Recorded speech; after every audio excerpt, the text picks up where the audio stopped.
Hello বন্ধুরা, কেমন আছো তোমরা? আশা করি তোমরা সবাই ভালো আছো আর সুস্থ আছো। আজকে নিয়ে আসলাম তোমাদের সামনে আরেকটা নতুন রেসিপিটা হলো মাটন কষা।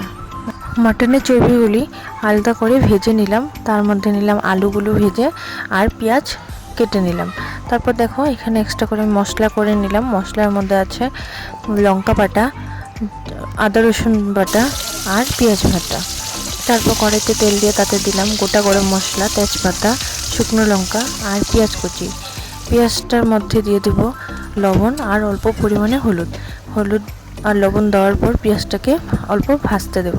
যখন একটু লাল লাল হয়ে যাবে, পেঁয়াজটা ভাজা হয়ে গেলে তার মধ্যে দেব সেই পেস্ট করে রাখা মশলা দিয়ে তার মধ্যে দিয়ে দেবো জিরে গুঁড়ো, ধনে গুঁড়ো, লঙ্কা গুঁড়ো আর কাশ্মীরি লঙ্কা গুঁড়ো।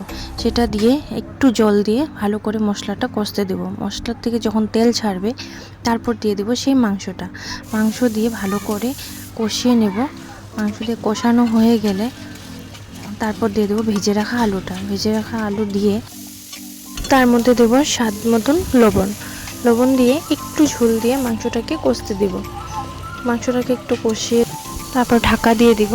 তারপর যখন মাংসটা ভালো করে কষে যাবে তার মধ্যে দিয়ে দেবো পরিমাণ মতন ঝোল দিয়ে ঝোলটা যখন ফুটে উঠবে তার মধ্যে দিয়ে দেবো সে ভেজে রাখা চর্বি দিয়ে একটু নাড়িয়ে চাড়িয়ে তার মধ্যে দিয়ে দেবো গরম মশলা গুঁড়ো। তারপর আমার মটন কষা কমপ্লিট।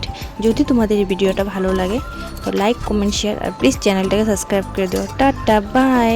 এখনও স্কিপ করে ভিডিওটা সম্পূর্ণ দেখতে থাকো। Bye bye.